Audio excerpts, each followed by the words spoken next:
ये कहानी केवल मनोरंजन के उद्देश्य से बनाई गई है।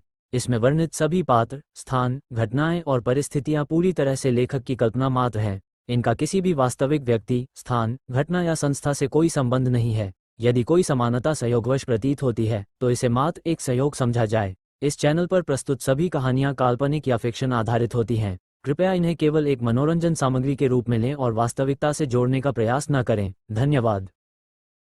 अध्याय 461।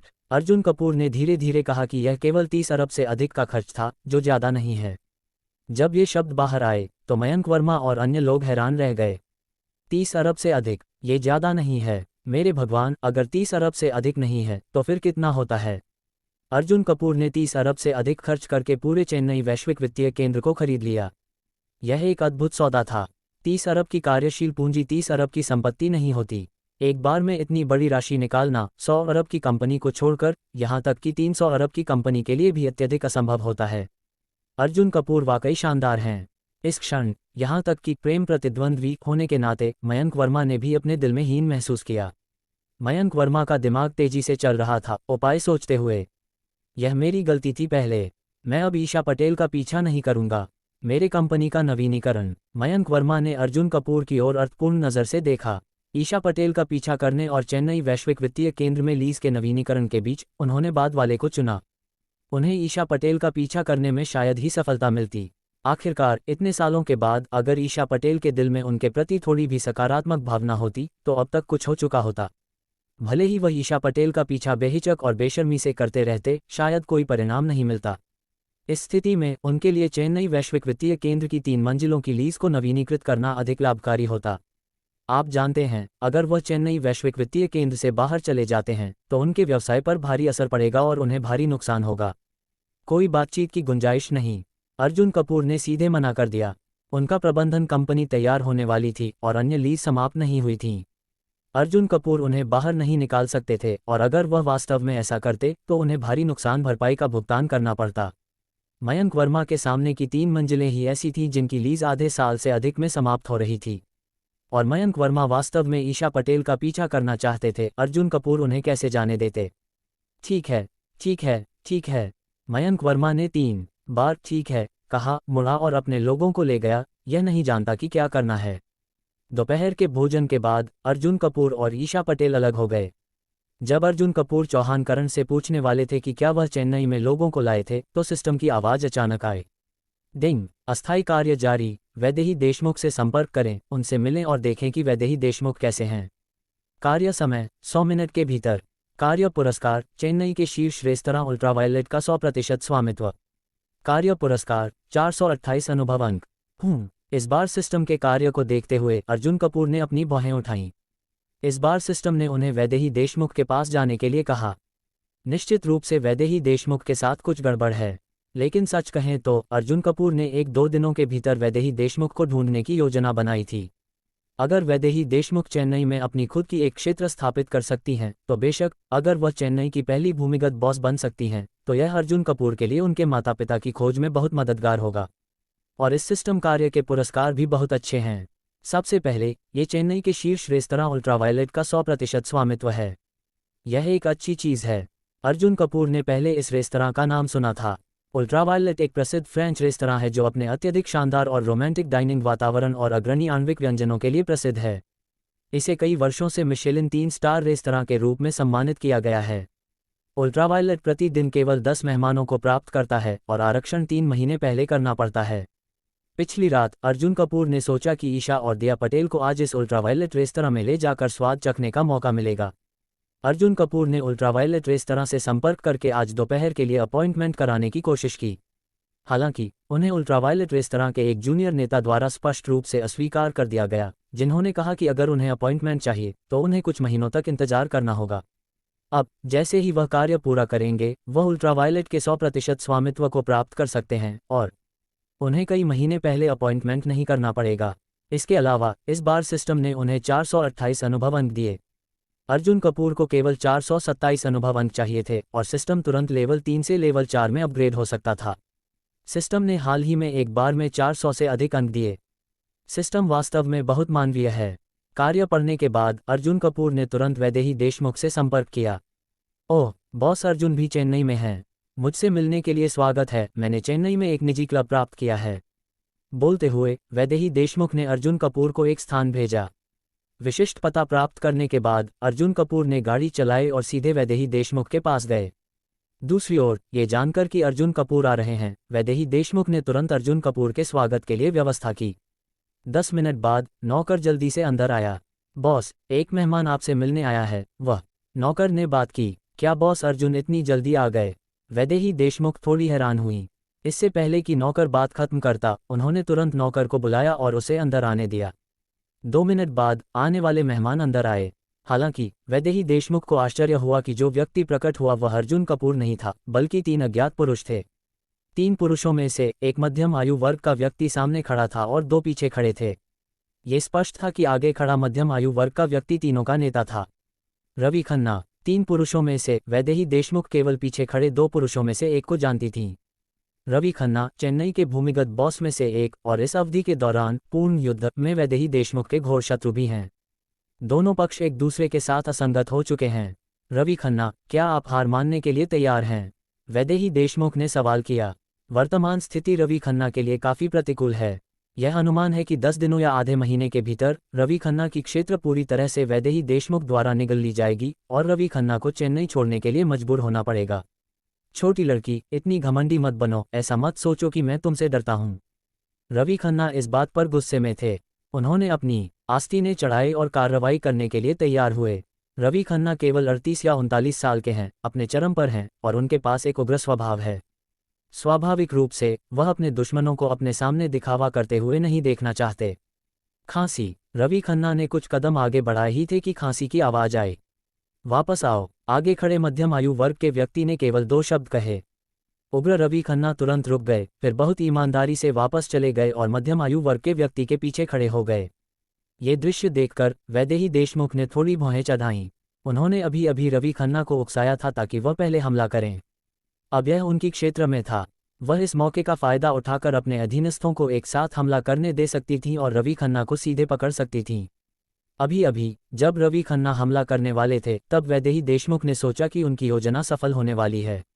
अप्रत्याशित रूप से सामने खड़ा मध्यम आयु वर्ग का व्यक्ति केवल खांसी कर रहा था और रवि खन्ना डर के मारे पीछे हट गए। वैदेही देशमुख की योजना विफल हो गई। अचानक वैदेही देशमुख इस मध्यम आयु वर्ग के व्यक्ति के बारे में बहुत जिज्ञासु हो गईं। कौन है वह जो उग्र भूमिगत बॉस रवि खन्ना को इतना आज्ञाकारी बना सकता है? अध्याय 462। ये वैदेही देशमुख मिस वैदेही है न? मध्यम आयु के व्यक्ति ने बहुत शिष्टता से पूछा। आप कौन हैं? वैदेही देशमुख बहुत सतर्क थीं। छोटी लड़की, तुम्हें मिस्टर अर्जुन कपूर के बारे में नहीं पता और फिर भी तुम मुंबई में घूमने की हिम्मत करती हो। यहाँ से निकल जाओ। रवि खन्ना ने कार्रवाई करने की हिम्मत नहीं की, इसलिए उसे कठोर होना पड़ा और वैदेही देशमुख का मजाक उड़ाना पड़ा। शांत हो जाओ रवि, रहस्यमय मध्यम आयु के व्यक्ति ने डांटा। तुरंत रवि खन्ना, जो मुंबई के अंडरग्राउंड बॉस थे, ने अपना गुस्सा खो दिया और विनम्रता से मध्यम आयु के व्यक्ति से माफी मांगी। मुझे माफ करें मिस्टर फारूक वर्मा, मैं लापरवाह था। ये कहने के बाद रवि खन्ना चुप हो गए और बेहद ईमानदार हो गए। मैं आपका परिचय कराता हूं, ये हमारे बॉस हैं, मुंबई के वर्मा परिवार के प्रत्यक्ष सदस्य। इस समय तीसरा व्यक्ति खड़ा हुआ और बड़े सम्मान के साथ परिचय कराया। मुंबई में एक अंडरग्राउंड बॉस बनने और एक मजबूत जगह बनाने के लिए इन तथाकथित अंडरग्राउंड बॉस के पास एक पृष्ठभूमि होती है। तुरंत वैदेही देशमुख समझ गईं कि रवि खन्ना के पीछे फारूक वर्मा हैं, जो वर्मा परिवार के एक शक्तिशाली सदस्य हैं। नमस्ते मिस वैदेही। फारूक वर्मा ने वैदेही देशमुख का शिष्टता से अभिवादन किया। नमस्ते मिस्टर फारूक। वैदेही देशमुख यह नहीं समझ पाईं कि फारूक वर्मा क्या करने वाले हैं। ये सोचना स्वाभाविक था कि रवि खन्ना के रहस्यमय समर्थक होने के नाते अब जब रवि खन्ना लगभग हार चुके हैं तो वह निश्चित रूप से उन्हें संभालने के लिए आगे आएंगे। लेकिन वह उनके प्रति इतने शिष्ट क्यों हैं? यह असंगत है और एक धनी परिवार के व्यक्ति के रूप में उनके खुद की शक्ति से डरने की संभावना भी नहीं है। वैदेही देशमुख ने फारूक वर्मा को बैठने के लिए कहा। कुछ औपचारिकताओं के बाद फारूक वर्मा सीधे मुद्दे पर आ गए। मिस वैदेही, आप भी जानती हैं कि हमारी मुंबई में छुपे हुए ड्रैगन और छुपे हुए बाघ हैं। पानी बहुत गहरा है। बिना किसी समर्थक के मुंबई में स्थिर रहना असंभव है। अगर मिस वैदेही अकेले लड़ाई जारी रखती हैं तो वह मुंबई में अपनी जगह नहीं बना पाएंगी। फारूक वर्मा ने वैदेही देशमुख को समझाया। अगर मिस वैदेही मुंबई में अपनी खुद की जगह चाहती हैं तो उन्हें एक समर्थक और एक सहयोगी की जरूरत है। इस बिंदु पर वैदेही अचानक समझ गईं कि वह समझ गईं। कोई आश्चर्य नहीं कि फारूक वर्मा उनके प्रति इतने शिष्ट हैं, वह उन्हें भर्ती करने की कोशिश कर रहे हैं। अगर मिस वैदेही मेरे साथ सहयोगी बनने के लिए तैयार हैं तो पहले से कब्जा की गई रवि खन्ना की जगह हमेशा के लिए आपकी होगी। फारूक वर्मा ने पहल की और वैदेही देशमुख को रवि खन्ना की खोई हुई जगह दी। मिस्टर फारूक, आप। रवि खन्ना निश्चित रूप से बाहर हो गए। उन्होंने मिस्टर फारूक को जगह वापस पाने में मदद करने के लिए बुलाया था। लेकिन जैसे ही रवि खन्ना कुछ कहने वाले थे, फारूक वर्मा ने उन्हें एक नज़र दी और उन्होंने अपनी बात चुपचाप निगल ली। मुझे खेद है, मैं मना करती हूँ। वैदेही देशमुख ने बिना हिचकिचाए सिर हिला दिया। वैदेही देशमुख के इनकार को देखकर फारूक वर्मा ने हार नहीं मानी, बल्कि दांव बढ़ा दिए। अगर मिस वैदेही को लगता है कि यह उपहार पर्याप्त नहीं है तो मैं यहाँ तक कि रवि खन्ना की बाकी जगहें भी आपको सौंप सकता हूँ, जिससे आप पूरी तरह से रवि खन्ना की जगह ले सकें। फारूक वर्मा अपने अधीनस्थ रवि खन्ना से बहुत असंतुष्ट थे। इतने कम समय में अधिकांश क्षेत्र खो दिया गया था। उनके पास ऐसे बेकार अधीनस्थ कैसे हो सकते हैं? इसके विपरीत फारूक वर्मा को लगा कि वैदेही देशमुख में अधिक क्षमता है, इसलिए वह वैदेही देशमुख को पकड़ना चाहते थे और रवि खन्ना की जगह अपने अधीनस्थ के रूप में रखना चाहते थे। ये सुनकर कि मिस्टर फारूक वास्तव में बाकी की जगह वैदेही देशमुख को देना चाहते हैं, रवि खन्ना का दिल उनके गले में था और उनकी धड़कन रुक गई। स्वाभाविक रूप से रवि खन्ना मिस्टर फारूक के फैसले का विरोध करने की हिम्मत नहीं कर सके। वह केवल दिल से यह उम्मीद कर सकते थे कि वैदेही देशमुख सहमत न हो। मिस्टर फारूक, मेरे पास पहले से ही एक समर्थक और सहयोगी है, इसलिए मैं इसे स्वीकार नहीं कर सकती। वैदेही देशमुख ने फिर से मना कर दिया। उनकी सहयोगी और समर्थक बॉस चेन हैं। बॉस चेन ने उन्हें कई बार मदद की है, कोई और उन्हें दूर करने की कोशिश नहीं कर सकता। फारूक वर्मा का चेहरा वैदेही देशमुख द्वारा 2 बार अस्वीकार किए जाने के बाद थोड़ा असंतुष्ट हो गया। उन्होंने व्यक्तिगत रूप से आने की कृपा की थी और इतने शिष्ट थे, लेकिन यह वैदेही देशमुख उनकी प्रशंसा को नहीं समझ पाईं, जिससे उन्हें अपनी प्रतिष्ठा खोनी पड़ी। इस मामले में भूल जाए, फारूक वर्मा ने कहा। ये वैदेही देशमुख ने एक अवसर छोड़ दिया, उसे एक कदम में आकाश तक पहुंचने का, पछताना मत। मेरे पास एक और सुझाव है। मुझे आशा है कि मिस वैदेही इसे सुनने के लिए तैयार होंगी। फारूक वर्मा ने दूसरा प्लान इस्तेमाल किया। आप और रवि खन्ना क्षेत्र के लिए लड़ रहे हैं। वे शायद थोड़ी देर के लिए लड़ेंगे। ये बहुत परेशान करने वाला है। यह इस तरह से बेहतर है। चीजें सरल हो जाती हैं। आप दोनों प्रत्येक एक व्यक्ति को अकेले लड़ने के लिए ढूंढें। अगर आप जीतते हैं तो मैं रवि खन्ना को बाकी की जगह देने के लिए कहूँगा। अगर आप हारते हैं तो आपको वह जगह वापस करनी होगी जो आपने निगल ली थी। इस तरह हर कोई आराम कर सकता है और बहुत सारा पैसा और ऊर्जा बचा सकता है, क्या कहते हैं? फारूक वर्मा ने वैदेही देशमुख की ओर देखा। हाँ, वैदेही देशमुख ने एक पल के लिए सोचा और सिर हिला दिया। वह भी इस मामले को जल्द से जल्द हल करना चाहती थीं। ये बहुत अच्छा होगा। फारूक वर्मा ने रवि खन्ना को एक नज़र दी। लड़ाई बाद में होगी, मैं करूँगा। रवि खन्ना खड़े हुए। वहाँ कौन आएगा? मैं। वैदेही देशमुख खुद खड़ी हो गईं। वर्तमान में वह अपनी ओर से सबसे कुशल व्यक्ति हैं। तुम। रवि खन्ना काफ़ी हद तक तिरस्कारपूर्ण थे। मैं तुम्हें बाद में अस्पताल में पीट दूंगा, लेकिन अपनी माँ के पास मत रोना। रवि खन्ना ने वैदेही देशमुख को बिल्कुल भी गंभीरता से नहीं लिया। कई लोग बाहर आए और बाहर खुले स्थान पर आ गए। रवि खन्ना ने पहल की। वैदेही देशमुख ने शांतिपूर्वक जवाब दिया, लेकिन कुछ प्रयासों के बाद वैदेही देशमुख ने अपने दिल में चिल्लाया कि कुछ गलत है। उन्होंने रवि खन्ना को कम आंका था। रवि खन्ना एक पूर्ण मार्शल आर्टिस्ट थे और उनकी ताकत बहुत बहुत मजबूत थी। दोनों पक्षों ने दर्जनों चालों के लिए लड़ाई की और वैदेही देशमुख अधिक से अधिक नुकसान में पड़ रही थीं। आओ इसे खत्म करें। अंततः रवि खन्ना ने वैदेही देशमुख के सीने की ओर निशाना साधा और उन्हें जोर से मुक्का मारा। गर्जन भरे प्रहार का सामना करते हुए वैदेही देशमुख इसे रोक नहीं सकीं। वह हारने वाली थीं। ये देखते हुए कि मुट्ठी लगभग मारने वाली थी, जब वैदेही देशमुख निराश हो गईं, एक बड़ा हाथ अचानक प्रकट हुआ और आसानी से रवि खन्ना के भयंकर प्रहार को रोक लिया। अध्याय 463। अर्जुन कपूर। वैदेही देशमुख, रवि खन्ना, फारूक वर्मा और अन्य लोगों की हैरान आंखों में प्रकट हुआ। जैसे ही अर्जुन कपूर दरवाजे से अंदर आया, उसने देखा कि रवि खन्ना का मुक्का वैदेही देशमुख को लगने वाला था। अगर कोई उसके दोस्त को मारना चाहता था तो अर्जुन कपूर निश्चित रूप से चुपचाप नहीं बैठता, इसलिए उसने तेजी से कार्रवाई की क्योंकि सिस्टम ने अर्जुन कपूर की गति को बढ़ा दिया था। अंत में रवि खन्ना का मुक्का वैदेही देशमुख को लगने से पहले उसने आसानी से उस प्रहार को रोक लिया। मुझे रोकना चाहता है? तू अपने आप को क्या समझता है? अर्जुन कपूर द्वारा रोके जाने पर रवि खन्ना ने ठहाका लगाया और उसे गंभीरता से नहीं लिया। रवि खन्ना 1.92 मीटर लंबा है और उसका वजन 200 किलोग्राम से अधिक है। उसका शरीर बेहद मांसल है। अर्जुन कपूर के बगल में खड़ा होने पर अंतर साफ दिखता है। ये कहते हुए रवि खन्ना ने अर्जुन कपूर को हिंसक तरीके से मारने की कोशिश की। हालांकि जैसे ही उसने शुरू किया, रवि खन्ना का चेहरा ठिठक गया। उसका मुक्का क्यों नहीं हिल रहा। ताकत की टक्कर में वह इस लड़के से हार गया। क्या मजाक है, मेरे सामने ये लड़का मुश्किल से 100 पाउंड से ज़्यादा का होगा। मेरा वजन उसका 2 गुना तो नहीं, लेकिन लगभग उतना ही होगा। और मैं कोई मृत मांसपेशियों वाला नहीं हूँ। मैं सचमुच अपनी मुट्ठियों और ताकत से इलाका हासिल करता हूँ। बाद में मुझे फारूक वर्मा का साथ मिला और मैं चेन्नई का एक भूमिगत बॉस बन गया। अब ताकत की प्रतियोगिता में मैं इस लड़के से क्यों नहीं जीत पा रहा। रवि खन्ना के पास वास्तविक लड़ाई का बहुत अनुभव था। यह महसूस करने के बाद कि वह अब अर्जुन कपूर से ताकत में आगे नहीं है, उसने अचानक अर्जुन कपूर की ओर एक लात मारी। बॉस अर्जुन, सावधान रहें, इस लड़के की कला मामूली नहीं है। वैदेही देशमुख ने जोर से चेतावनी दी। वैदेही देशमुख की कला पहले से ही बहुत शक्तिशाली मानी जाती थी, लेकिन रवि खन्ना के हाथों में वह 30 चालें भी नहीं झेल पाए और थोड़ा कमजोर पड़ गई। रवि खन्ना की कला स्पष्ट थी। बॉस अर्जुन। वैदेही देशमुख के अर्जुन कपूर को इस तरह संबोधित करने पर फारूक वर्मा ने भौहें उठाईं। तो यह नया लड़का वैदेही देशमुख के पीछे का आदमी था। पहले उसे लगा था कि वैदेही देशमुख के पीछे का व्यक्ति उसकी उम्र का या शायद थोड़ा बड़ा होगा। नतीजतन फारूक वर्मा अर्जुन कपूर को देखकर थोड़ा हैरान हुआ। ये लड़का अपने बेटे से भी छोटा है। इतना युवा लड़का वास्तव में वैदेही देशमुख का समर्थक, उसके पीछे का व्यक्ति हो सकता है।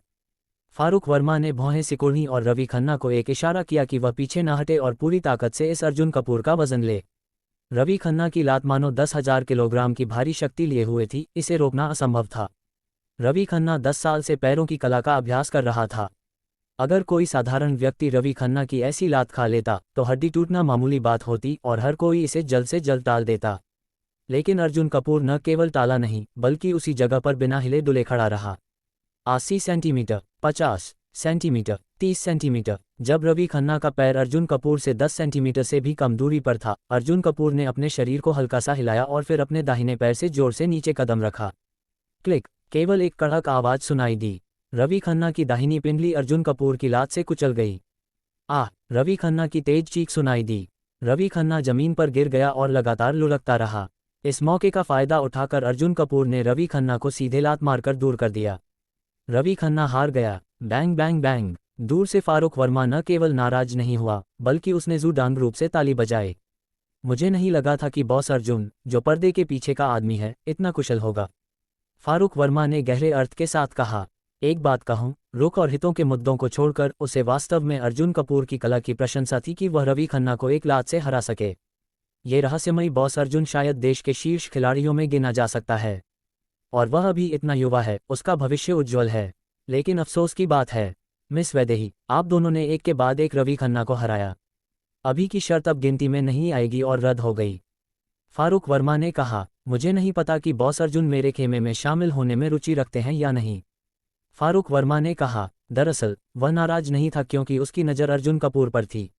उसने सोचा कि अगर अर्जुन कपूर को भी अपने अधीन लाया जा सके तो उसके पक्ष की युद्ध शक्ति बहुत बढ़ जाएगी।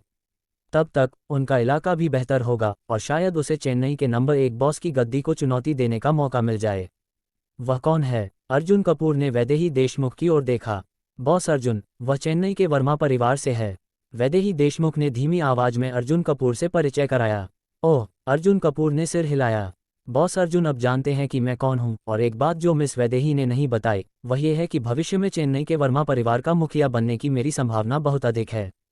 बस बॉस अर्जुन को मिस वैदेही के साथ मेरे खेमे में शामिल होने की इच्छा होनी चाहिए, और जब मैं वर्मा परिवार का मुखिया बनूंगा तो मैं आपको कभी निराश नहीं करूंगा। फारूक वर्मा ने जोड़ा, वह वास्तव में अर्जुन कपूर को भर्ती करना चाहता था। इस दुनिया में जिसे मैं शरण लेना चाहता हूं वह अभी तक पैदा नहीं हुआ है। अर्जुन कपूर ने दबंग तरीके से कहा। वह किसी का छोटा भाई कैसे हो सकता था? बॉस अर्जुन, आपने जो कहा वह थोड़ा अतिशयोक्तिपूर्ण है। फारूक वर्मा को लगा कि अर्जुन कपूर युवा और उन्मादी है और वास्तविकता से शिक्षित नहीं हुआ है, इसलिए वह इतना बेलगाम है। कहावत है कि हमेशा कोई न कोई आपसे बेहतर होता है। जब तक आप, बॉस अर्जुन, दकिया में नंबर 1 नहीं हैं, आपके पास ये योग्यता है, वरना। फारूक वर्मा ने मुस्कुराया। दकिया में नंबर 1, ये शब्द सुनकर अर्जुन कपूर थोड़ा चकित हो गया। अगर कपूर परिवार में दशकों पहले कोई हादसा नहीं हुआ होता तो शायद वह पैदा होते ही दकिया में नंबर 1 होता। आखिरकार उस समय कपूर परिवार दकिया के 8 बड़े परिवारों में सबसे ऊपर था। लेकिन निराश होने की जरूरत नहीं है। भले ही वह पैदा होने पर दकिया में नंबर 1 नहीं था, सिस्टम की सहायता से दकिया की नंबर 1 स्थिति उसकी होगी, और वह भी जल्द ही। अर्जुन कपूर को यह आत्मविश्वास था। श्री फारूक, मेरे लिए बदला लें। रवि खन्ना जमीन पर पड़ा चिल्लाया, उम्मीद करते हुए कि फारूक वर्मा उसके लिए बदला लेगा। फूह, तू बेकार चीज, तुझे अभी भी मुझसे बदला लेने की हिम्मत है, क्यों न तू मर ही जाए। फारूक वर्मा ने सीधे रवि खन्ना को गाली दी। फारूक वर्मा के शब्द सुनकर अर्जुन कपूर अपना सिर हिलाए बिना नहीं रह सका। इस तरह का व्यक्ति जो अपने अधीनस्थों के प्रति क्रूर और कृतघ्न है, उसका असफल होना तय है। जो भी उसके साथ जाएगा वह वास्तव में बदनसीब होगा। ऐसा कैसे हो, मैं शर्तें बदल दूं। फारूक वर्मा ने सोचा और एक भारी शर्त कही। अध्याय 464। अगर तुम मेरे कैंप में शामिल होने के लिए तैयार हो तो मैं तुम्हें चेन्नई में दूसरा सबसे बड़ा भूमिगत बॉस बनने में मदद कर सकता हूं। फारूक वर्मा ने कहा। उनका लक्ष्य स्वाभाविक रूप से चेन्नई में नंबर 1 बनना है, लेकिन चेन्नई की शीर्ष स्थिति के लिए फारूक वर्मा चाहते हैं कि उनके विश्वासपात्र उनकी आज्ञा का पूरी तरह पालन करें, और जो भी थोड़ा सा भी विरोध करे वह वहां नहीं बैठ सकता। इसलिए वे अर्जुन कपूर को सिर्फ दूसरा स्थान ही दे सकते हैं। हाँ, मैं खुद चेन्नई में नंबर 1 की स्थिति हासिल कर सकता हूँ। मुझे तुम पर निर्भर रहने की क्या जरूरत है। मैं दूसरा क्यों बनूं? अर्जुन कपूर ने असहाय ढंग से कंधे उचकाए। ये फारूक वर्मा कुछ हद तक अंधे आत्मविश्वास से भरे हुए थे। बॉस अर्जुन, तुम बहुत घमंडी हो। फारूक वर्मा का धैर्य खत्म हो गया था। अगर ऐसा है तो हमें बात करने की जरूरत नहीं है। चलो उस शर्त को जारी रखते हैं जो हमने अभी लगाई थी। दोनों पक्षों से एक एक व्यक्ति हिस्सा लेगा। जो जीतेगा उसे दूसरी तरफ का इलाका मिलेगा। फारूक वर्मा ने कहा। इस बार हम में से कोई भी नियम नहीं तोड़ेगा। जो नियम तोड़ेगा उसे हारा हुआ माना जाएगा। बॉस अर्जुन, क्या तुम्हें हिम्मत है इसे स्वीकार करने की? फारूक वर्मा के पास अब सिर्फ वह खुद और उनके पीछे खड़ा एक साधारण दिखने वाला पतला आदमी बचा था। अगर कुछ और नहीं तो ये साधारण और पतला आदमी ही हाथ आजमाएगा।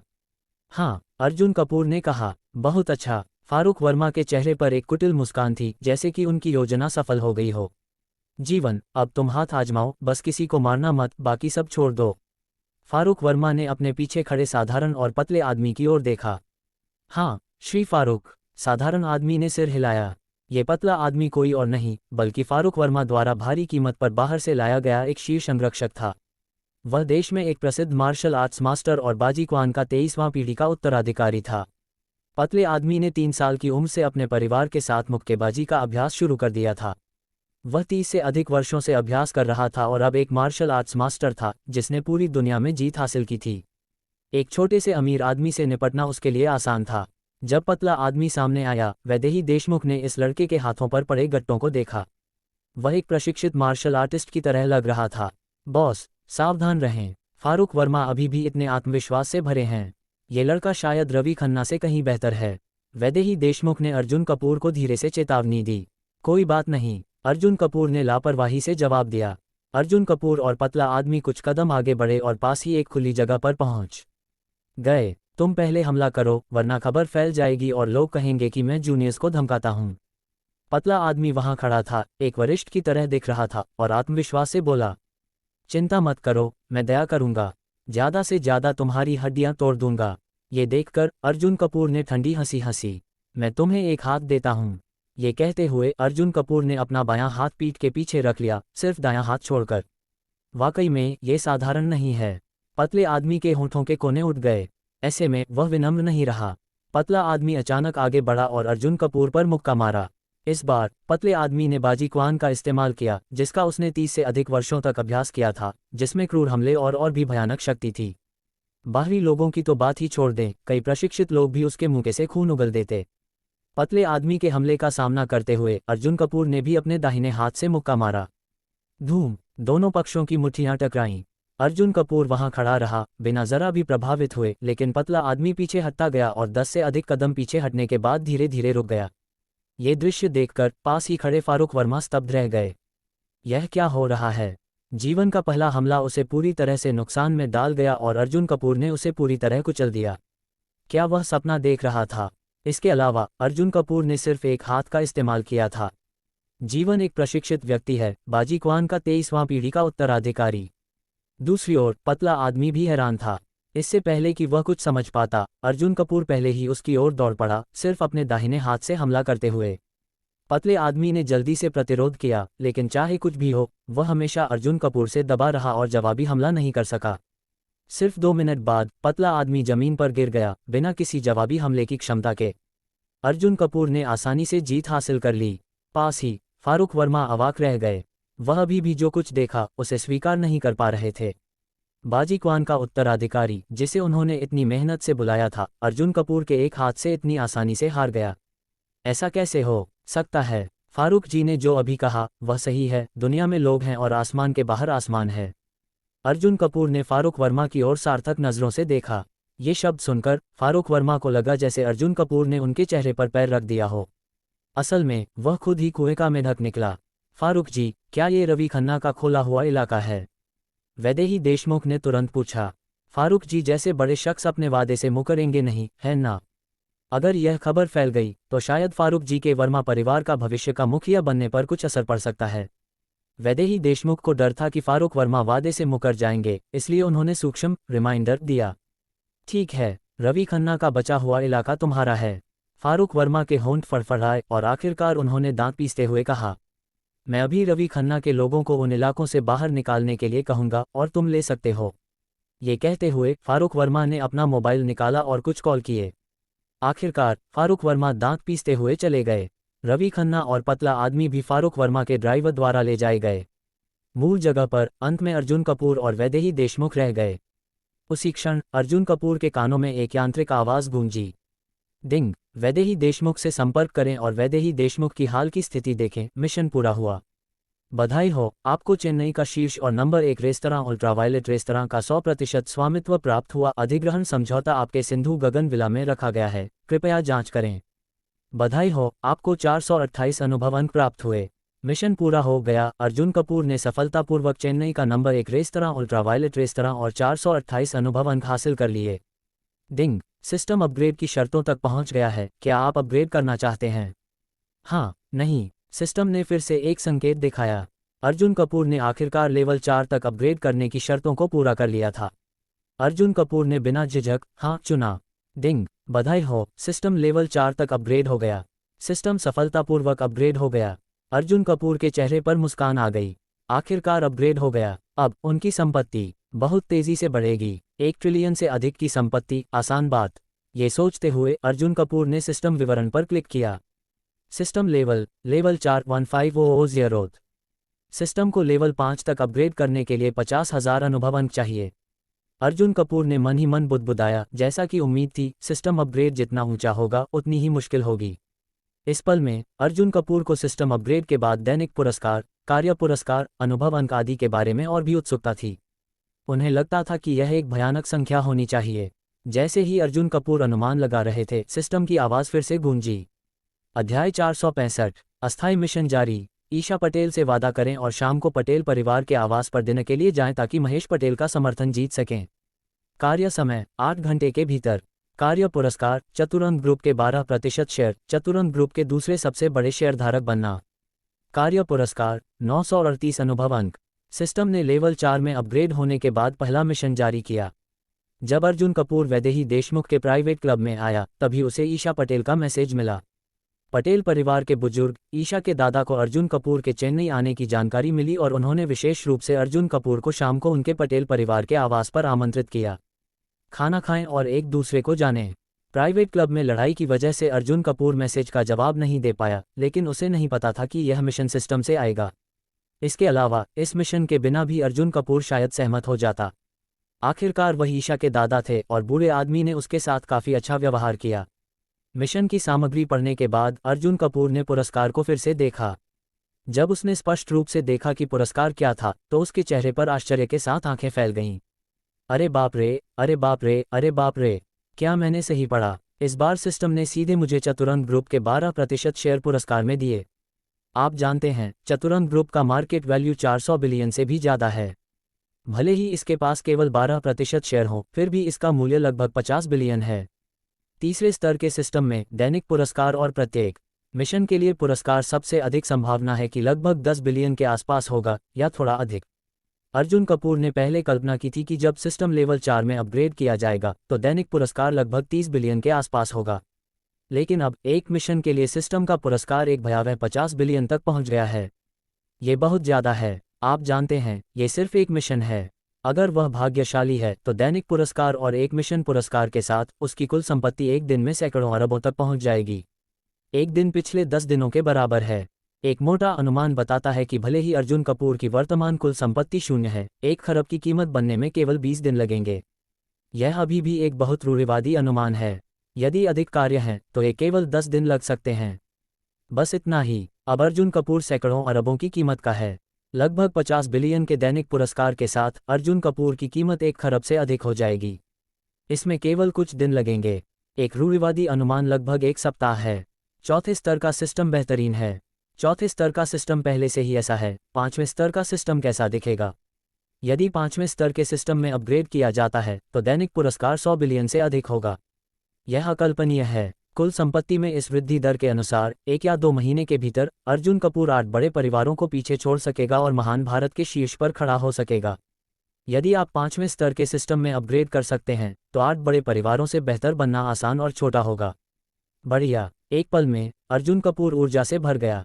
एक मिशन के लिए दिए गए अनुभव अंक भी पहले से लगभग 3 गुना अधिक हैं। फिर अर्जुन कपूर ने मिशन का दूसरा पुरस्कार देखा जो 938 अनुभव अंक था। हालांकि 5वें स्तर के सिस्टम में अपग्रेड करने के लिए पूरे 50,000 अनुभव अंकों की आवश्यकता होती है। प्रत्येक मिशन का पुरस्कार पहले से ही 900 से अधिक अंकों तक पहुंच गया है। अर्जुन कपूर के सिस्टम को स्तर 5 में अपग्रेड करने के लिए केवल दर्जनों मिशनों की आवश्यकता है। ये गति सिस्टम के स्तर 3 से स्तर 4 तक के अपग्रेड से तेज हो सकती है। यह अच्छी खबर है। अर्जुन कपूर के चेहरे पर मुस्कान मुश्किल से छिपी हुई थी। 8 महान कुलीन परिवार, राजधानी का नंबर 1 कुलीन परिवार, सिस्टम के सामने कुछ भी नहीं है। अर्जुन कपूर ने ईशा पटेल के संदेश का जवाब दिया और शाम को लगभग 6 बजे पटेल परिवार के आवास पर महेश पटेल से मिलने का वादा किया। अभी अभी वैदेही देशमुख रवि खन्ना के बचे हुए क्षेत्र को अपने लोगों को सौंपने की व्यवस्था करने गई थी। जब वैदेही देशमुख वापस आए तो उसने अर्जुन कपूर को खुशी से मुस्कुराते हुए पाया और जिज्ञासावश पूछा, बॉस कपूर, आपको क्या हुआ? कुछ नहीं, मैंने बस कुछ अच्छा सोचा, अर्जुन कपूर ने शांति से जवाब दिया। अर्जुन कपूर और वैदेही देशमुख ने भविष्य के विकास के बारे में बात की। अर्जुन कपूर ने स्वाभाविक रूप से वैदेही देशमुख का समर्थन किया कि वह अपने क्षेत्र का विस्तार करना जारी रखे और भविष्य में चेन्नई का नंबर 1 अंडरग्राउंड बॉस बने। तब तक अर्जुन कपूर के लिए अपने माता पिता का पता लगाना आसान होगा। कल रात अर्जुन कपूर ने पहले ही चेन्नई भेजे गए बॉडीगार्ड से संपर्क कर लिया था जो ट्रैकिंग में अच्छे थे अगर उनके पास कोई खबर थी। दुर्भाग्य से उन्हें कुछ नहीं मिला। आखिरकार वे अभी अभी चेन्नई पहुंचे थे और जगह से परिचित नहीं थे। हाँ, जांच करना इतना आसान नहीं है। अगर वैदेही देशमुख चेन्नई का नंबर 1 अंडरग्राउंड बॉस बन जाता है तो वह जो भी करेगा वह बहुत आसान होगा। चिंता मत करो बॉस कपूर, मैं मेहनत करूंगा, वैदेही देशमुख ने कहा। कुछ देर बातचीत करने के बाद अर्जुन कपूर वैदेही देशमुख के पास से चला गया। अर्जुन कपूर के पास अभी भी महत्वपूर्ण काम करना है, यानी वह शाम को महेश पटेल से मिलने जा रहा है और उसे खाली हाथ नहीं जाना चाहिए। इसके अलावा सिस्टम के कार्य में महेश पटेल का पक्ष जीतना भी शामिल है, इसलिए अर्जुन कपूर को कुछ उपहार लाने होंगे। जहां तक उपहार की बात है, कहने की जरूरत नहीं है, उसे याद आया कि महेश पटेल को पुरानी चीजें पसंद थीं। अर्जुन कपूर ने अनुमान लगाया कि पटेल परिवार जैसे शीर्ष धनी परिवार के लिए महेश पटेल के पास निश्चित रूप से साधारण पुरानी चीजों की कमी नहीं होगी। अगर वह महेश पटेल को प्रभावित करना चाहता था तो उसे शायद ऐसी भारी वस्तुओं की जरूरत होगी।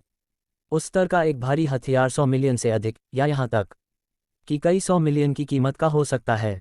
साधारण लोगों के लिए, यहाँ तक कि अमीर लोगों के लिए भी यह एक बड़ी राशि है, लेकिन अर्जुन कपूर के लिए, जिसके पास अब किसी भी कार्य के लिए 50 बिलियन तक का पुरस्कार है, यह एक छोटी राशि नहीं है। समस्या यह है कि कभी कभी अगर आपके पास पैसा है तो आप ऐसा भारी हथियार नहीं खरीद सकते।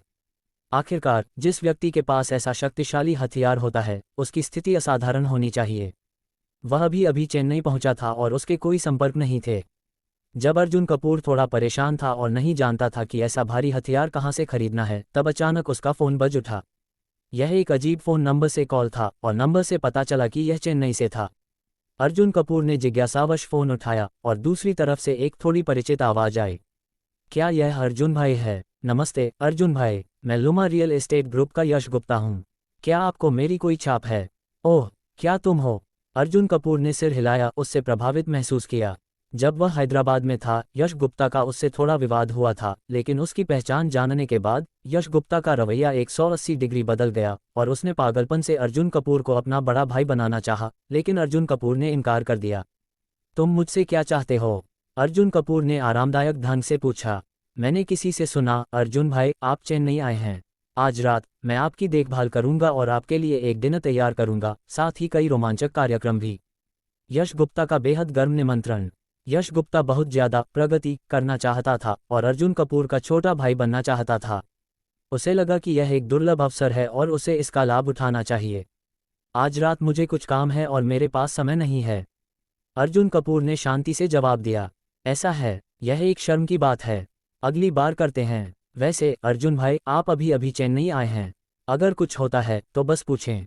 हालांकि हमारा Luma real estate group Chennai में शीर्ष पर नहीं है, फिर भी हमारे पास कुछ ताकत है। मैं चेन्नई के कई शक्तिशाली युवा मालिकों को भी जानता हूं। यश गुप्ता ने एक बार फिर खुद की सिफारिश की। हो, अर्जुन कपूर की आंखें चमक उठी। क्या यह एक संयोग नहीं है? मुझे यहाँ वाकई कुछ करना है। मुझे कुछ भारी पुरानी चीजें खरीदनी हैं। क्या आपके पास कोई संपर्क है?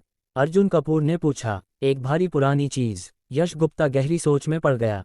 अचानक यश गुप्ता को एक महत्वपूर्ण स्थिति का ख्याल आया। अध्याय 466। मैंने ब्रदर वर्मा को याद किया। मेरे चाचाओं में से एक बड़े कलेक्टर हैं। उनके परिवार में अनगिनत खजाने हैं। अगर ब्रदर वर्मा प्राचीन वस्तुएं खरीदना चाहते हैं तो मैं उनका परिचय करवा सकता हूं। यश गुप्ता ने उत्साह से बात की। वह बहुत ज्यादा प्रगति करना चाहता था। ये ब्रदर वर्मा का समर्थन पाने का एक अच्छा अवसर था। ओह ठीक है, अर्जुन कपूर ने सिर हिलाया। ब्रदर वर्मा, एक क्षण रुकिए, मैं उन चाचा से संपर्क करता हूं और आपके लिए व्यवस्था करवाता हूं। यश गुप्ता ने ऐसे काम किया जैसे सब कुछ उसके द्वारा संभाला गया हो। फोन काटने के बाद यश गुप्ता ने तुरंत कार्रवाई की और फिर उसने अपने पिता का नाम लेकर उन चाचा से संपर्क किया जिनसे वह ज्यादा परिचित नहीं था। लुमा रियल एस्टेट ग्रुप के अध्यक्ष योगेश गुप्ता की खातिर बड़े कलेक्टर ने मान लिया। जल्द ही यश गुप्ता ने अर्जुन कपूर को एक संदेश और स्थान भेजा और बड़े कलेक्टर के मैनर के सामने मिलने का समय तय किया। 40 मिनट से अधिक समय बाद अर्जुन कपूर अपने गंतव्य पर पहुंचे। इस समय यश गुप्ता काफी देर से इंतजार कर रहा था। अर्जुन कपूर को आते देख यश गुप्ता ने तुरंत उनके लिए दरवाजा खोला, चापलूसी की हद तक। ब्रदर वर्मा, मेरे पिता के यह मित्र तारक सिन्हा कहलाते हैं। वे मुंबई के प्रसिद्ध कलेक्टर हैं। उनके संग्रह में अनगिनत प्राचीन वस्तुएं हैं, जिनमें कई महत्वपूर्ण वस्तुएं भी शामिल हैं। लेकिन मैं उनसे प्राचीन वस्तुएं खरीदना चाहता हूं। ये थोड़ा मुश्किल है, यश गुप्ता ने अर्जुन कपूर को बताया। अर्जुन कपूर ने सिर हिलाया। यह उचित है। उनके मन में पहले से ही एक योजना थी। परिचय के बाद अर्जुन कपूर और यश गुप्ता मैनर में आए। यश गुप्ता ने अपनी पहचान बताई और दोनों पक्ष तारक सिन्हा के विला में प्रवेश कर गए। कुछ मिनटों बाद दोनों तारक सिन्हा से मिले, जो रेट्रो टैंक सूट और चांदी के फ्रेम वाला चश्मा पहने हुए थे। चाचा तारक, मैं अपने दोस्तों को आपका संग्रह देखने लाया हूँ। जब यश गुप्ता ने मुंह खोला तो उसने सीधे प्राचीन वस्तुएं खरीदने की बात नहीं की। अच्छा, तारक सिन्हा ने कहा। तारक सिन्हा देखने आने वालों का काफी स्वागत करते हैं। वे अपना संग्रह दिखा सकते हैं और मेहमानों से विभिन्न तरीकों से प्रशंसा प्राप्त कर सकते हैं। तारक सिन्हा को यह एहसास बहुत पसंद है। कृपया, तारक सिन्हा ने रास्ता दिखाया। ये श्री सुनील दत्त की एक कृति है। तारक सिन्हा ने सबसे पहले उन्हें सुनील दत्त की पेंटिंग्स दिखाईं। मुझे कहना होगा कि श्री सुनील दत्त द्वारा चित्रित झींगे वास्तव में जीवंत और यथार्थवादी हैं। ये श्री सुनील दत्त द्वारा उनकी युवावस्था में बनाई गई थी। ब्रशवर्क उत्कृष्ट है और कलात्मक अभिप्राय कागज पर जीवंत रूप से प्रदर्शित होता है। तारक सिन्हा अपनी पेंटिंग की प्रशंसा करने लगे। कैसी है? प्रशंसा करने के बाद तारक सिन्हा ने कुछ गर्व के साथ अर्जुन कपूर की ओर देखा। ये दुर्भाग्यपूर्ण है कि यह पेंटिंग श्री सुनील दत्त के शिखर काल में नहीं बनाई गई थी। गुणवत्ता उनके शिखर काल की तुलना में थोड़ी कम है। अगर इसे बाहर रखा जाए तो शायद इसकी कीमत केवल कुछ लाख से 10 लाख रुपये तक होगी, इसलिए यह बस औसत है, अर्जुन कपूर ने शांति से कहा। अर्जुन कपूर की बात सुनकर तारक सिन्हा तुरंत नाराज हो गए। तो ये देखिए, तांग राजवंश का एक सोने की नक्काशीदार ड्रैगन हेड हैंडल कप जिस पर उलझी हुई शाखाएं और पियोनी पैटर्न हैं।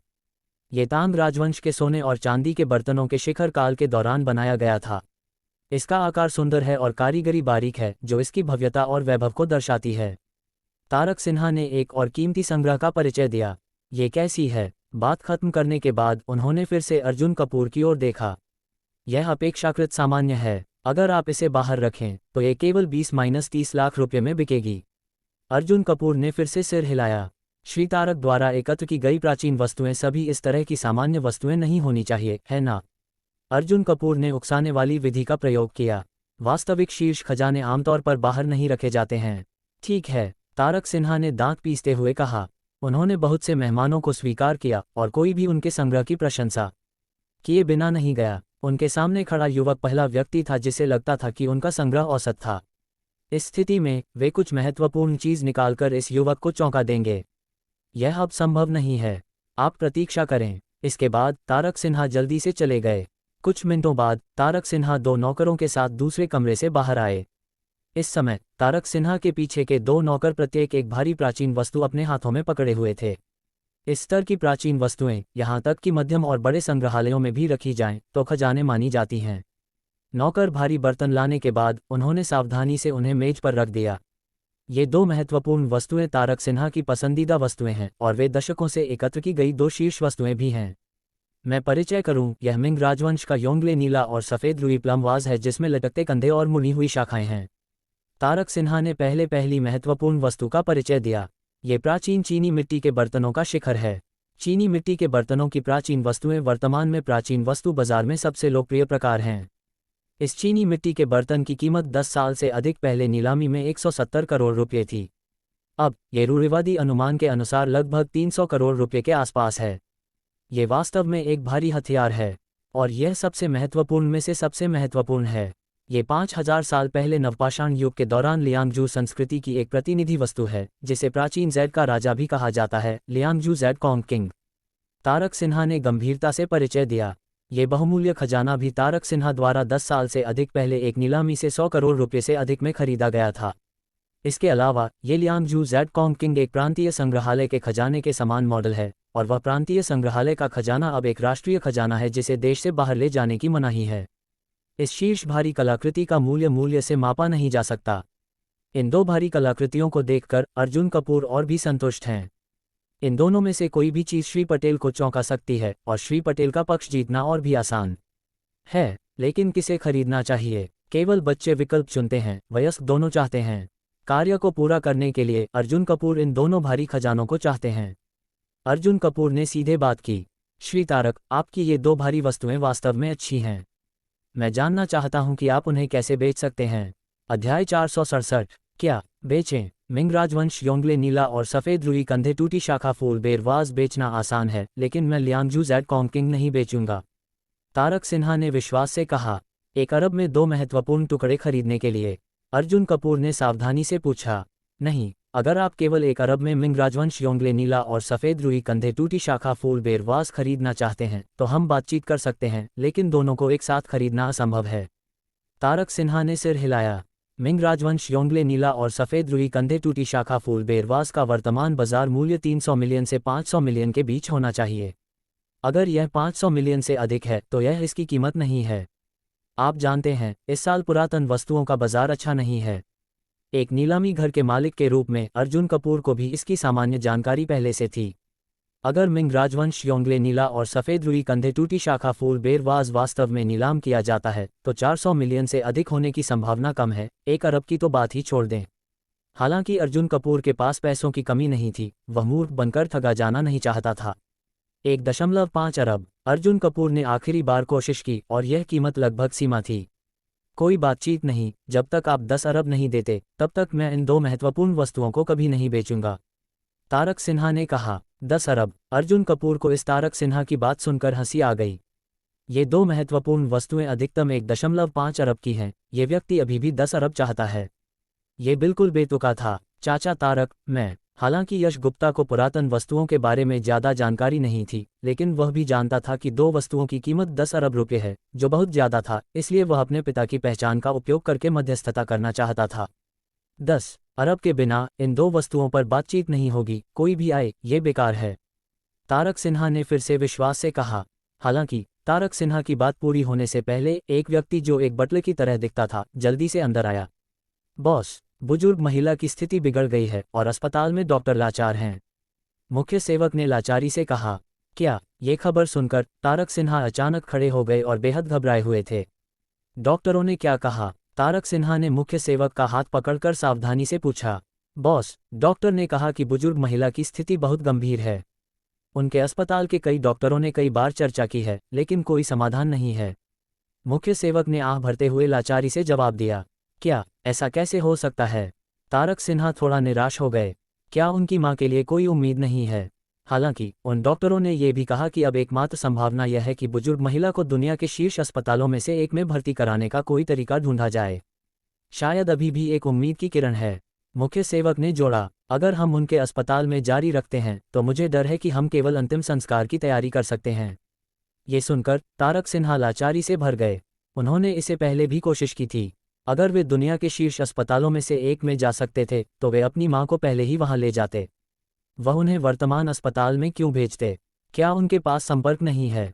जाओ और अपने संपर्कों का उपयोग करो और देखो कि क्या कोई मदद कर सकता है। जब तक वह मेरी मां को ठीक कर सकता है, मैं उसे अपनी सारी संपत्ति देने को तैयार हूं। तारक सिन्हा ने घबराहट में मुख्य सेवक से कहा। जब तारक सिन्हा निराश थे तभी एक धीमी आवाज आई, सामान पैक करो और बुजुर्ग महिला को विमान में चढ़ने दो, मैं अस्पताल के मामलों की व्यवस्था करूंगा। अर्जुन कपूर धीरे से खड़े हुए।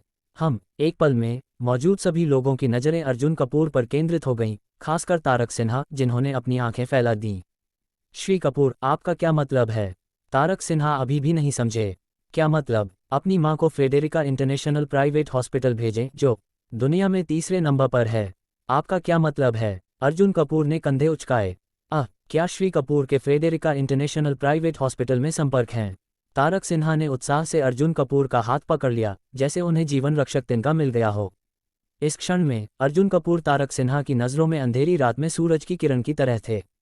फ्रेडेरिका इंटरनेशनल प्राइवेट हॉस्पिटल मेरी संपत्ति है, इसलिए मेरे पास स्वाभाविक रूप से संपर्क हैं। अर्जुन कपूर ने शांति से जवाब दिया। दुनिया का तीसरा सर्वश्रेष्ठ निजी अस्पताल वास्तव में श्री कपूर की संपत्ति है। वाह वाह वाह, बहुत बढ़िया। तारक सिन्हा चकित थे। क्या तुमने सुना? जल्दी जाओ, तारक सिन्हा ने मुख्य सेवक को आदेश दिया। जी बॉस। मुख्य सेवक तुरंत दौड़कर चला गया और कार्रवाई की। श्री कपूर, बहुत बहुत धन्यवाद। अगर आप नहीं होते तो मैं वास्तव में नहीं जानता कि क्या करता। तारक सिन्हा ने ईमानदारी से अर्जुन कपूर को धन्यवाद दिया। वह भी वास्तव में लाचार था। कभी कभी संपर्क पैसे से भी ज़्यादा महत्वपूर्ण होते हैं। वैसे क्या श्री कपूर मेरी दो कीमती वस्तुएं, मिंग राजवंश योंगले नीला और सफ़ेद रुई कंधे टूटी शाखा फूल बेरवाज और लियांगजू जेड कॉन्ग किंग खरीदना चाहते थे? श्री कपूर ने मेरी मदद की, मैं बहुत आभारी हूँ। ऐसा करते हैं, मैं वे दो कीमती वस्तुएं श्री कपूर को दे दूंगा, मैं एक पैसा भी नहीं लूंगा। तारक सिन्हा ने दांत पीसकर दो कीमती वस्तुएं अर्जुन कपूर को दे दीं। जब तक मेरी मां ठीक हो जाए, मेरी सभी कलाकृतियां श्री कपूर की होंगी। तारक सिन्हा ने विशेष रूप से जोड़ा। यह जरूरी नहीं है। अर्जुन कपूर ने हाथ हिलाया। श्री कपूर, कृपया मना न करें। अगर आप नहीं होते तो मैं वास्तव में नहीं जानता कि मैं क्या करता। तारक सिन्हा ने फिर से कहा। कुछ चर्चा के बाद अर्जुन कपूर ने आखिरकार दो महत्वपूर्ण वस्तुओं को 500 मिलियन की लागत कीमत पर खरीद लिया। मुफ्त में दी गई चीजें निश्चित रूप से खरीदी गई चीजों की तरह विश्वसनीय नहीं होती। चिंता मत करो, मैं फ्रेडेरिका इंटरनेशनल प्राइवेट हॉस्पिटल के लोगों से बात करूंगा और श्री सिन्हा की मां की देखभाल करूंगा। अर्जुन कपूर ने जोड़ा। धन्यवाद बॉस कपूर, धन्यवाद। तारक सिन्हा ने फिर से अर्जुन कपूर को धन्यवाद दिया। मामला सुलझने के बाद अर्जुन कपूर दो महत्वपूर्ण वस्तुओं के साथ तारक सिन्हा के महल से निकल गया। भाई अर्जुन बहुत शानदार हैं। बाहर आने के बाद यश गुप्ता ने और भी ज्यादा प्रशंसा की और अर्जुन कपूर की प्रशंसा की। इस बार मदद के लिए धन्यवाद, अर्जुन कपूर ने कहा। भाई अर्जुन बहुत विनम्र हैं, आपकी मदद कर पाना मेरा सौभाग्य है। यश गुप्ता ऐसा लग रहा था जैसे वह प्रगति करना चाहता था। जब भाई अर्जुन के पास बाद में समय होगा तो मैं भाई अर्जुन को पकड़ने और पार्टी की तैयारी में मदद करूंगा। मुझे उम्मीद है कि भाई अर्जुन इसकी सराहना कर सकेंगे। यश गुप्ता ने फिर से आमंत्रित किया। ठीक है, आखिरकार वह मदद कर रहा था, इसलिए अर्जुन कपूर मना नहीं कर सकता था, इसलिए उसने सहमति दे दी। क्योंकि देर हो रही थी, अर्जुन कपूर यश गुप्ता से अलग हो गया। वह अकेले दो महत्वपूर्ण हथियारों के साथ चेन्नई में पटेल परिवार के आवास की ओर चल पड़ा। इन दो शीर्ष हथियारों के साथ काम को पूरा करना और श्री पटेल का पक्ष जीतना आसान है। 1 घंटे बाद अर्जुन कपूर पटेल परिवार के आवास के सामने पहुंच गया। अध्याय 468। ईशा पटेल पटेल परिवार के परिसर से जल्दी बाहर निकल गई। जब वह पहुंचने ही वाली थी, अर्जुन कपूर ने पहले ही ईशा पटेल को एक संदेश भेज दिया था। मेरा चचेरा भाई यशवर्धन पटेल यहाँ है। आने के बाद ईशा पटेल ने धीमी आवाज में अर्जुन कपूर को याद दिलाया। यशवर्धन पटेल, अर्जुन कपूर ने सोचा और उसे याद आया। यशवर्धन पटेल ईशा पटेल का चचेरा भाई है और पटेल परिवार का तीसरी पीढ़ी का उत्तराधिकारी बनने के लिए ईशा पटेल का एक मजबूत प्रतिद्वंद्वी है। पहले हैदराबाद में पटेल परिवार का एक पुराना कर्ज था जो वसूल नहीं हुआ था। युवा पीढ़ी को प्रशिक्षित करने और परखने के लिए दादाजी पटेल ने पटेल परिवार की युवा पीढ़ी से कर्ज वसूलने को कहा। जब अर्जुन कपूर और ईशा पटेल वहां गए, यशवर्धन पटेल पहले ही पहुंच चुका था। अंत में यशवर्धन पटेल अर्जुन कपूर की ईशा पटेल से हार गया और शर्मिंदगी के साथ मुंबई लौट आया। हालांकि यशवर्धन पटेल बहुत चालाक था। वापस आने के बाद वह बेकार नहीं बैठा। उसने सीधे मुंबई में प्रचारित किया कि अर्जुन कपूर और ईशा पटेल एक साथ हैं, जिससे ईशा पटेल के कई प्रेमी अर्जुन कपूर से ईर्ष्या करने लगे। मैं समझता हूँ ईशा, अर्जुन कपूर ने सिर हिलाया। ये यशवर्धन पटेल पटेल परिवार की युवा पीढ़ी में एक नेता है, लेकिन माफ़ करना, अर्जुन कपूर वास्तव में उसे गंभीरता से नहीं लेता था। इसके बाद अर्जुन कपूर तैयार किया गया उपहार लेकर ईशा पटेल के साथ पटेल परिवार के परिसर में चला गया। कुछ देर बाद अर्जुन कपूर ने पटेल परिवार के वर्तमान कर्णधार पटेल परिवार के मुखिया श्री पटेल से पटेल परिवार के हॉल में मुलाकात की। श्री पटेल लगभग 80 वर्ष के थे, चांदी के बालों के साथ, अच्छे स्वास्थ्य में, और उनके चेहरे पर हल्की मुस्कान थी। एक दयालु बुजुर्ग व्यक्ति की तरह दिख रहे थे, विजय कपूर और रेड्डी परिवार के बुजुर्ग की तरह अहंकारी नहीं। दादाजी, यह अर्जुन कपूर है। ईशा पटेल ने उन्हें श्री पटेल से परिचित कराया। नमस्ते दादाजी पटेल, अर्जुन कपूर ने विनम्रता से अभिवादन किया। अरे, अर्जुन आ गया है, स्वागत है, स्वागत है। श्री पटेल ने मुस्कुराते हुए सहमति जताई। भाई अर्जुन कपूर, बहुत दिन हो गए। उनके बगल में यशवर्धन पटेल भी मुस्कुराया, लेकिन उसकी मुस्कान विशेष रूप से बनावटी लग रही थी। हाँ, अर्जुन कपूर ने औपचारिक रूप से जवाब दिया। मुझे पता है दादाजी पटेल को पुरानी चीज़ें पसंद हैं, इसलिए मैं आपके लिए 2 छोटी चीज़ें लाया हूँ। मुझे उम्मीद है दादाजी पटेल को पसंद आएंगी, अर्जुन कपूर ने विनम्रता से कहा। जब उन्होंने पुरानी चीज़ों की बात सुनी तो दादाजी पटेल की आंखें चमक उठीं। ये स्पष्ट था कि उन्हें पुरानी चीज़ें बहुत पसंद थीं। अरे भाई अर्जुन कपूर, ये थोड़ा दुर्भाग्यपूर्ण है कि आप अभी दादाजी को पुरानी चीज़ें दे रहे हैं। बगल में यशवर्धन पटेल ने व्यंग्यात्मक रूप से कहा। मैंने अभी अभी दादाजी को श्री जगदीश झा की धुंधली नदी और ओवरलैपिंग पीक्स की पेंटिंग दी है। जैसे ही यशवर्धन पटेल बोला, उसने बड़े गर्व के साथ अपने बगल में टंगी एक भव्य स्याही पेंटिंग की ओर इशारा किया। ये पेंटिंग यशवर्धन पटेल ने अपने दादाजी को खुश करने के लिए एक नीलामी घर से 20 से 30 मिलियन रुपये की ऊंची कीमत पर खरीदी थी। अभी अभी वह एक पेंटिंग देने आया था और अपने दादाजी से प्रशंसा प्राप्त की थी। दादाजी पटेल को ये कृति बहुत पसंद आई और उन्होंने कहा कि पेंटिंग बहुत कलात्मक थी। यशवर्धन पटेल द्वारा दी गई जगदीश झा की धुंधली नदी और ओवरलैपिंग पीक्स की पेंटिंग के साथ अन्य पुरानी खिलौने थोड़े धुंधले लग रहे थे। यही कारण है कि यशवर्धन पटेल ने अभी कहा कि यह बहुत दुर्भाग्यपूर्ण था। अब अर्जुन कपूर उसका सहायक किरदार होगा। कोई बात नहीं, अर्जुन ने मुझे पहला उपहार दिया है, चाहे वह कुछ भी हो, मैं बहुत खुश हूँ, दादाजी पटेल ने पहल करते हुए कहा। उनके अवचेतन में उन्होंने भी अर्जुन कपूर के उपहार को एक साधारण पुरानी चीज़ माना। आखिरकार अर्जुन कपूर ने बस कहा कि यह एक छोटी चीज़ थी। इसके अलावा वास्तव में बहुत कम संग्रह मूल्य और ऐतिहासिक मूल्य हैं जो यशवर्धन पटेल द्वारा दी गई जगदीश झा की शीर्ष कृति धुंधली नदी और ओवरलैपिंग पीक्स से बेहतर हो सकते हैं। अर्जुन कपूर ने ज़्यादा व्याख्या नहीं की, बस हल्की मुस्कान के साथ, और फिर धीरे धीरे पहला रेशमी बॉक्स खोला। एक पल में बहुमूल्य टुकड़ा मिंग राजवंश के योंगले काल का नीला और सफ़ेद रुई बरगद शाखाओं वाला कंधे पर लटकने वाला बर्तन कई लोगों के सामने प्रकट हुआ। दूसरों को पुरानी चीज़ों के बारे में ज़्यादा जानकारी नहीं थी, और जब उन्होंने अर्जुन कपूर द्वारा दिखाए गए चीनी मिट्टी के बर्तन को देखा तो उन्होंने बस सोचा कि यह बहुत सुंदर है। एक संग्रहकर्ता के रूप में श्री पटेल चीनी मिट्टी के बर्तन को स्पष्ट रूप से देखकर स्तब्ध रह गए, खासकर इसके हस्ताक्षर। क्या यह मिंग राजवंश का योंगले काल का नीला और सफ़ेद बरगद का बर्तन है? श्री पटेल ने कांपती आवाज में जवाब दिया। हालांकि वे चीनी मिट्टी के बर्तन का पूरा नाम नहीं बता सकते थे, उन्हें मोटे तौर पर पता था। हाँ दादाजी पटेल, आपकी नज़र अच्छी है, अर्जुन कपूर ने विनम्रता से कहा। गुटुर, श्री पटेल ने कठिनाई से निगला।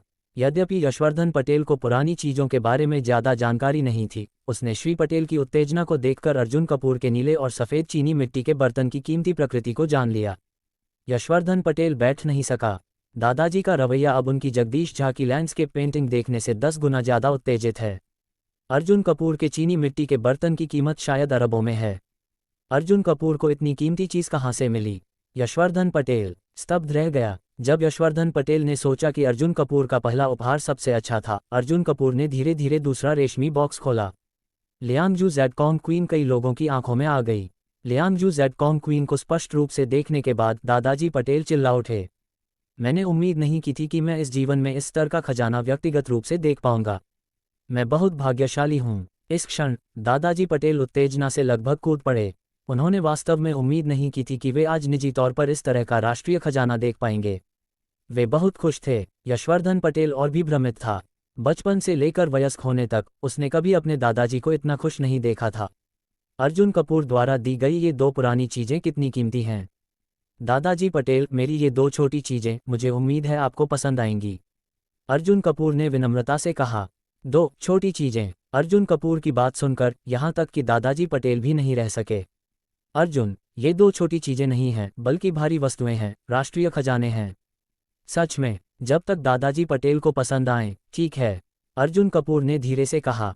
तुरंत श्री पटेल के दिल में अर्जुन कपूर की स्थिति तेजी से बढ़ गई और श्री पटेल का अर्जुन कपूर के प्रति पक्षपात रॉकेट की तरह नई ऊंचाई पर पहुंच गया। इस क्षण अर्जुन कपूर के कानों में एक मशीनी आवाज सुनाई दी और मिशन पूरा हो गया।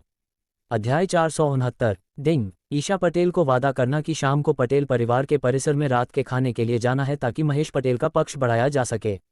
मिशन पूरा हुआ। बधाई हो, आपको प्राप्त हुआ चतुरंग ग्रुप के 12% शेयर। चतुरंग ग्रुप के दूसरे सबसे बड़े शेयरधारक बन गए। शेयर अधिग्रहण अनुबंध आपके सिंधु गगन विला में रखा गया है, कृपया ध्यान से जांच करें।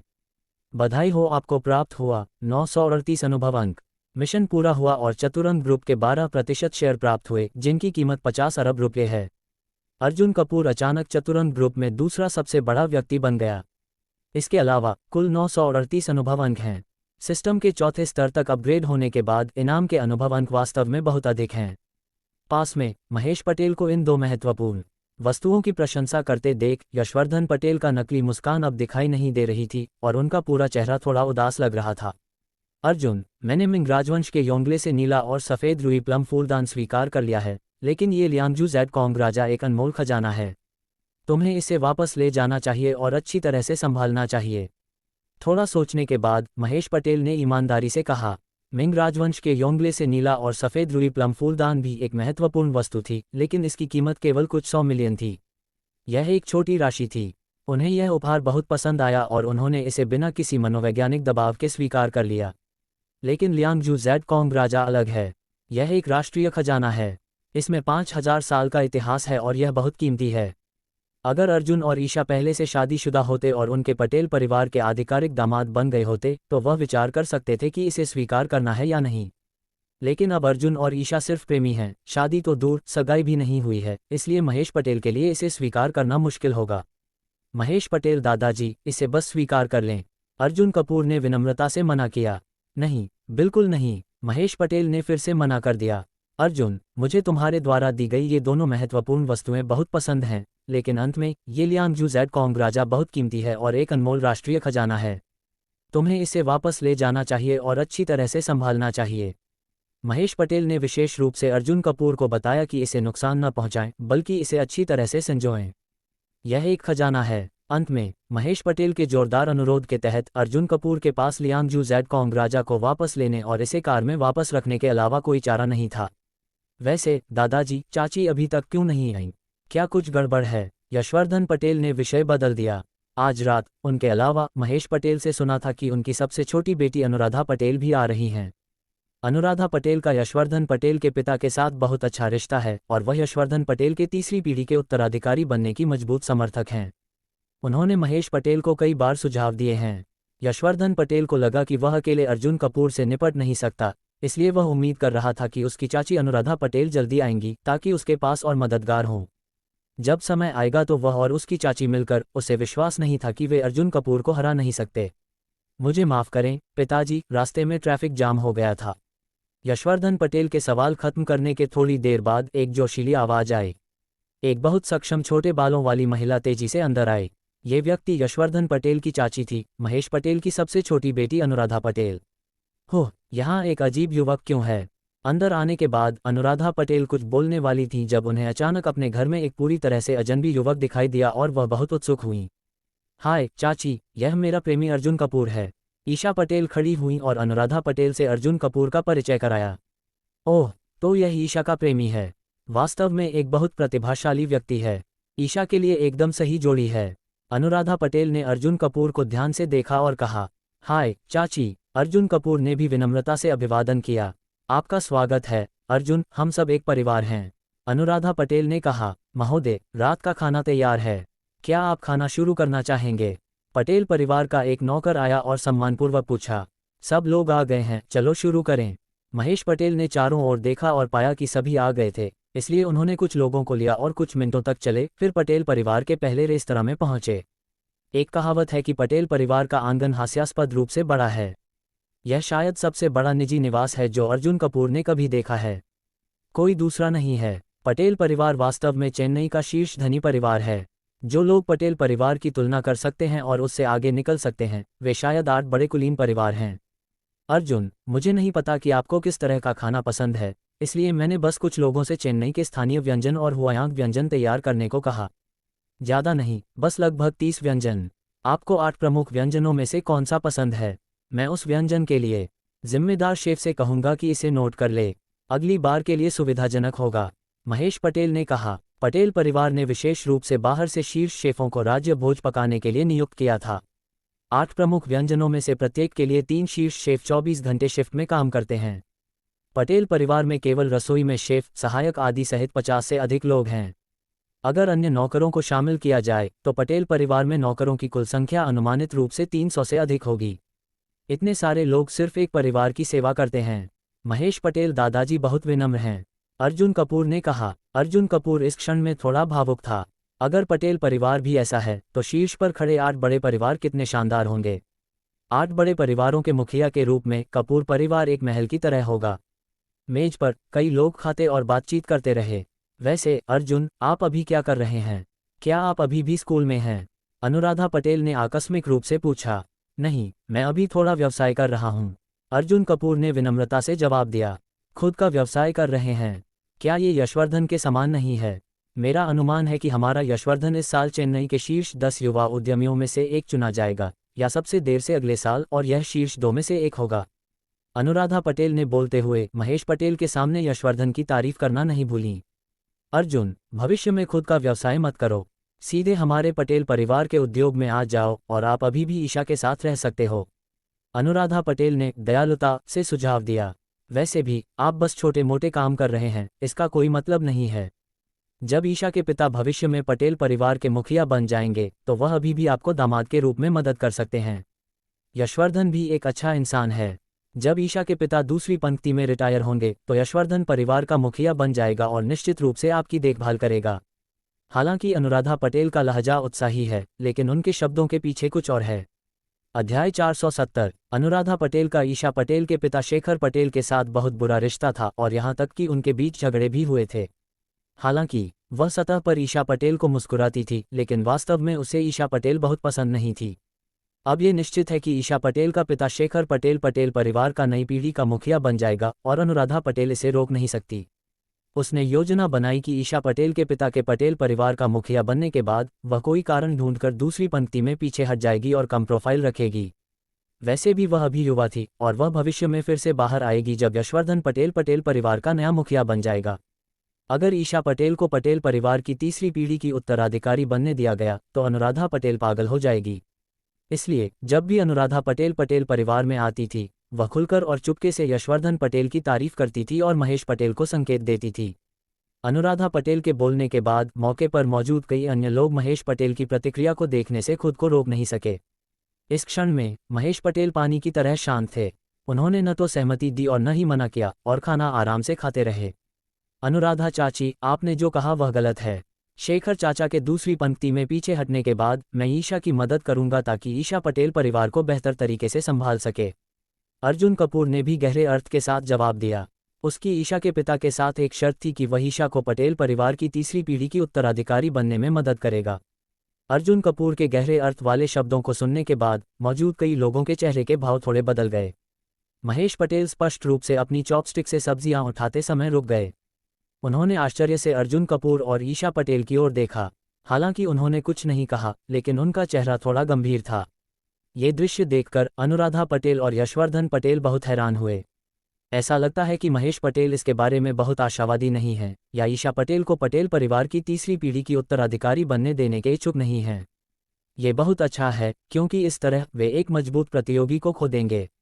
एक बात कहने की है कि महेश पटेल ने कभी ईशा पटेल को पटेल परिवार की तीसरी पीढ़ी की उत्तराधिकारी बनाने के बारे में नहीं सोचा था।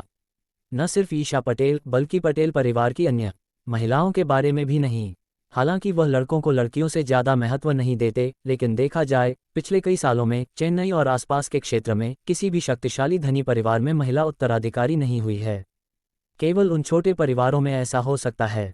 पटेल परिवार यह विशेष मामला नहीं करेगा। ये कितना उचित होगा, क्योंकि महेश पटेल ने इस पहलू के बारे में कभी नहीं सोचा था। उन्होंने ईशा पटेल की भावनात्मक समस्याओं में हस्तक्षेप नहीं किया।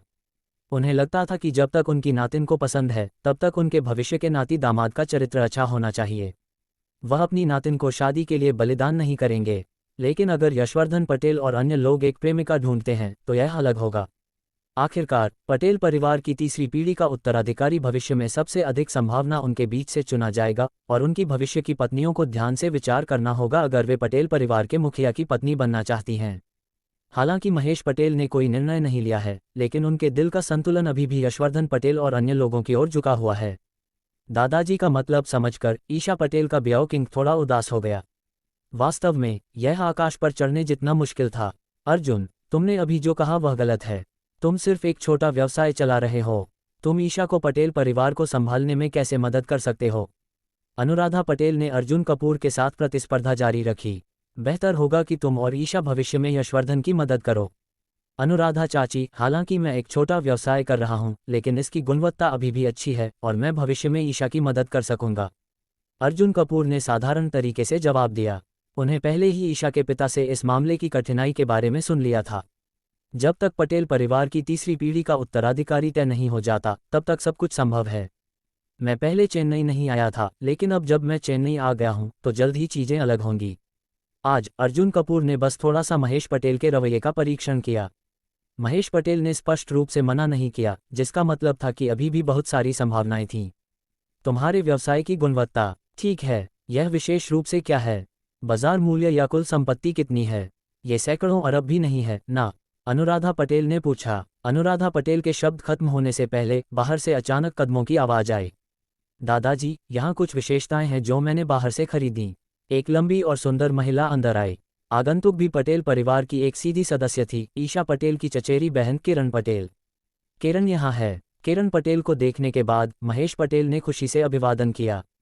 चाची, महेश पटेल को नमस्ते करने के बाद किरण पटेल ने मुड़कर मौजूद कई अन्य लोगों को अभिवादन किया। हालांकि अपने शब्दों के बीच में उसने अचानक अर्जुन कपूर को वहां बैठे हुए देखा। किरण पटेल की आंखें अचानक चौड़ी हो गईं। वह बेहद आश्चर्यचकित दिख रही थी। हो, क्या यह अर्जुन कपूर नहीं है?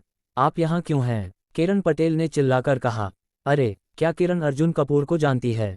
मौके पर मौजूद कई लोग बहुत उत्सुक थे। चिराग, क्या तुम अर्जुन को जानती हो? अनुराधा पटेल ने पूछा। ये गिनती नहीं है, बस इतना है कि मैं अर्जुन कपूर को जानती हूँ, लेकिन अर्जुन कपूर मुझे नहीं जानते। किरण पटेल ने जवाब दिया। अर्जुन कपूर? किरण अर्जुन को अर्जुन कपूर क्यों कह रही है? अनुराधा पटेल इस बात से और भी उलझन में थी कि घर में एक ही पीढ़ी के रिश्तेदार को कैसे बुलाया जाए। अर्जुन कपूर हमारे चतुरंग ग्रुप के शेयरधारक हैं, तो निश्चित रूप से मैं। किरण पटेल ने समझाया। ये पता चला कि किरण पटेल वर्तमान में चतुरंग ग्रुप के एशिया प्रशांत मुख्यालय में काम करती है और वह एक मध्यम स्तर की कार्यकारी मानी जाती है। इसके अलावा वह और चतुरंग एशिया प्रशांत क्षेत्र की वर्तमान अध्यक्ष एमिली रेबेका अभी भी सबसे अच्छी दोस्त हैं। उसने अर्जुन कपूर की तस्वीरें देखी थीं, इसलिए उसने अर्जुन कपूर को पहचान लिया। किरण पटेल के कहे हुए को सुनने के बाद मौके पर मौजूद सभी लोग स्तब्ध रह गए। क्या अर्जुन कपूर वास्तव में चतुरंग ग्रुप का शेयरधारक है? हे भगवान, इतना प्रभावशाली! अनुराधा पटेल के चेहरे की मुस्कान जम गई और यशवर्धन पटेल और भी हैरान था। उनकी बात तो छोड़ ही दें, यहाँ तक कि महेश पटेल भी उसे तिरछी नज़रों से नहीं देख रहे थे। अर्जुन चतुरंग ग्रुप का शेयरधारक है। वह सबसे बड़े शेयरधारकों में उसकी रैंकिंग क्या है? अनुराधा पटेल ने और घबराहट के साथ पूछा।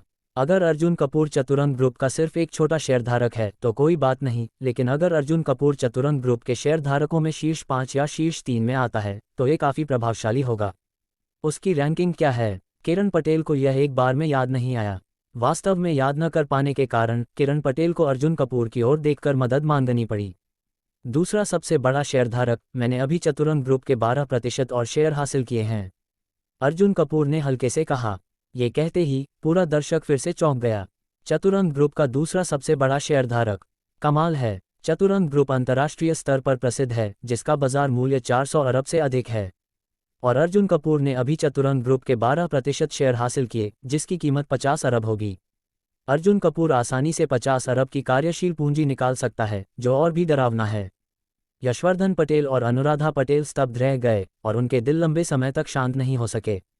अर्जुन वास्तव में युवा और होनहार है। इस क्षण में, यहाँ तक कि महेश पटेल भी बोलने से खुद को रोक नहीं सके।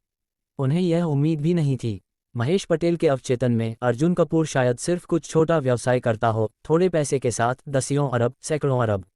लेकिन अब यह अलग है। बोलते हुए अर्जुन कपूर की स्थिति महेश पटेल के दिल में एक बार फिर बहुत बढ़ गई।